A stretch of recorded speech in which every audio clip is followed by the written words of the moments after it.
बहुत साल पहले डमरू नगर गांव में सखाराम नाम का एक धोबी रहता था। वह बड़ा ही मेहनती था। गांव के लोगों के कपड़े धोता और पैसे कमाता था। उसके पास नेचू नाम का एक गधा था जो बड़ा ही आलसी था। जब उसका मन अपनी पीठ पर कपड़ों का बोझ लादकर नदी पर जाने का नहीं होता तो वह कहीं ना कहीं भाग जाता था। सखाराम बड़ा परेशान होता क्योंकि उसे कपड़े धोने के लिए नदी पर ही जाना पड़ता था। नदी उसके घर से दूर थी। उसे कपड़े उठाकर जाने में बड़ी तकलीफ होती थी। वह अपने गधे ढेंचू को प्यार से भी समझाता, मारकर भी समझा था, लेकिन ढेंचू ने तो जैसे कसम खा रखी थी कि उसे कुछ भी नहीं सुनना, बस चारा खाता और सोता। काम करने का तो उसका दिल ही नहीं करता था। ढेंचू सखाराम के पिता के समय से उसके घर में था। सखाराम उसे अपने भाई की तरह प्यार करता था, लेकिन वह ढेंचू के आलस से बहुत ही परेशान हो चुका था। एक बार तो पूरे हफ्ते सखाराम को अपने सर पर कपड़ों का बोझ लेकर नदी तक जाना पड़ा। उस दिन सखाराम ने निश्चय कर लिया कि अब तो वह ढेंचू को बेच देगा और उन पैसों से दूसरा गधा लाएगा जो उसकी काम में मदद करे। सखाराम ने गांव के कई लोगों से यह बात कही कि वह अपने गधे ढेंचू को बेचना चाहता है, लेकिन गांव के लोग ये जानते थे कि सखाराम का गधा कितना आलसी है, इसलिए गांव का कोई भी व्यक्ति उस आलसी गधे को खरीदने के लिए तैयार नहीं हुआ। सखाराम ने आसपास के गांव के लोगों से भी इस बारे में कहा, लेकिन ढेंचू के आलस की चर्चा सब जगह फैल चुकी थी। एक दिन सखाराम और ढेंचू को नदी से घर वापस आने में देर हो गई थी। रास्ते में उन्हें डाकू मिल गए। डाकुओं ने सखाराम को पकड़ लिया और सखाराम से कहा, तुम्हारे पास जो कुछ भी है वह सब हमें दे दो। सखाराम ने कहा, डाकू महाराज, मैं तो एक गरीब धोबी हूँ, मेरे पास आपको क्या मिलेगा। डाकुओं ने कहा, हमने तुम्हारी और तुम्हारे गधे की चर्चा सुनी हुई है। गांव और आसपास के लोग तुम्हारी और तुम्हारे गधे के बारे में बातें करते हैं। तुम्हारे पास कुछ तो ऐसा होगा जिसकी वजह से सभी तुम्हारे बारे में बात करते हैं।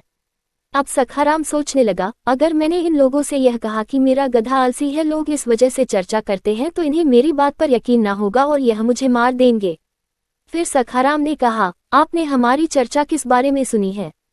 तभी एक डाकू बोला, मूर्ख, चर्चा तो बड़े लोगों की होती है, बड़े साहूकारों की, जिनके पास रुपए पैसे हो। गरीबों के बारे में बात कौन करता है। ये सुनकर सखाराम को एक उपाय सूझा। उसने फिर उन डाकुओं से कहा, डाकू महाराज, लोग तो ऐसे ही बातें करते रहते हैं, मैं तो एक गरीब धोबी हूँ, मेरे पास आपको क्या मिलेगा, आप चाहे तो मेरी तलाशी ले सकते हैं। डाकुओं ने सखाराम की तलाशी ली, लेकिन उसके पास तो सच में कुछ नहीं था, तो उन डाकुओं को क्या मिलता। तभी एक डाकू ने सरदार से कहा, इसके पास जो मूल्यवान चीज है इसने कहीं छुपा कर रखा है, ये हर वक्त उसे साथ में लेकर नहीं घूमता होगा। डाकुओं के सरदार ने सखाराम को ऊंची आवाज में कहा, तुम सीधे सीधे हमें बताते हो या हम तुम्हें मार दें। सखाराम ने सरदार डाकू का पैर पकड़ लिया और कहा, सरदार, आप मुझे मत मारिए, मैं बताता हूँ, मेरे पास तो ले देकर सिर्फ एक ही जादुई गधा ही है, लेकिन ये कोई ऐसा वैसा गधा नहीं है महाराज। अमावस्या की रात को ठीक 12 बजे आप नहा धोकर अपने भगवान को प्रणाम कर इस गधे की पूजा करें और फिर इससे जो चाहे वह मांग ले। ये गधा सब कुछ देता है। डाकुओं के सरदार ने कहा, तुम्हें ये गधा कहाँ से मिला। सखाराम ने कहा, ये गधा मुझे मेरे पिताजी ने दिया था। डाकुओं के सरदार ने कहा, ठीक है, अब से तुम्हारा ये गधा हमारा हो गया। ये सुनकर तुरंत सखाराम ने कहा, नहीं महाराज, अगर आप ये गधा छीन कर ले जाएंगे या जबरदस्ती ले जाएंगे तो यह आपके किसी काम का नहीं होगा। आपको अपना सारा धन इस गधे के बदले में देना होगा, तभी यह गधा आपको वरदान देगा, नहीं तो आपको कुछ भी नहीं मिलेगा। डाकू लालच में आ गए। उन्होंने कहा, ठीक है, तुम यहीं रुको, हम जाकर अपना सारा धन लेकर आते हैं। ऐसा कहकर डाकू सखाराम को और उसके गधे ढेंचू को वहीं छोड़कर अपना सारा पैसा लेने चले जाते हैं। सखाराम बड़ा खुश हो जाता है कि कहाँ तो वह इस ढेंचू को कम कीमत में भी बेचने को तैयार था, लेकिन अब उसे ढेंचू के बदले में बहुत सारा पैसा मिल जाएगा। वो ढेंचू से कहता है, अब तुम्हें भी समझ आएगा, जब ये डाकू तुम्हें ले जाएंगे और अमावस्या के दिन तुम उनकी इच्छा पूरी नहीं कर पाओगे तो ये तुम्हें बहुत मारेंगे और मैं तो सारा धन लेकर शहर चला जाऊंगा।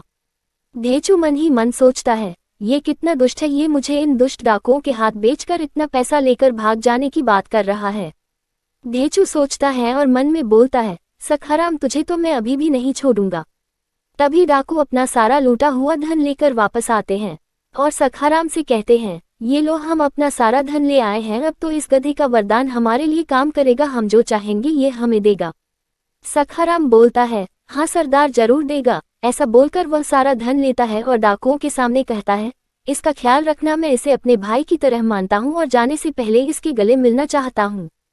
डाकू भी सोचते हैं कि इस गधे ने सखाराम को बहुत कुछ दिया होगा, तभी आज सखाराम इसे छोड़कर जाने में इतना दुखी हो रहा है।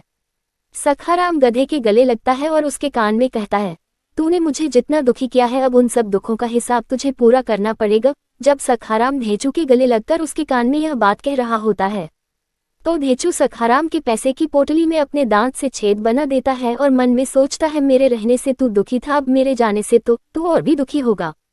डाकू धेचू को अपने साथ लेकर चले जाते हैं और सखाराम खुशी खुशी अपने पैसे की पोटली को लेकर अपने घर की तरफ चल देता है। लेकिन जब तक सखाराम घर पहुंचता है उसके पैसे की पोटली से थोड़ा थोड़ा करके सारा धन रास्ते में गिर गया होता है। ये देखकर सखाराम जोर जोर से रोने लगता है और कहता है, मेरी तो किस्मत ही खराब थी, गधा मिला तो ऐसा कि मुझसे ही काम कराता था और पैसा मिला तो ऐसा कि घर तक भी नहीं आ पाया। दोस्तों, आपको फनी स्टोरी इन हिंदी कैसी लगी कमेंट करके हमें जरूर बताएं।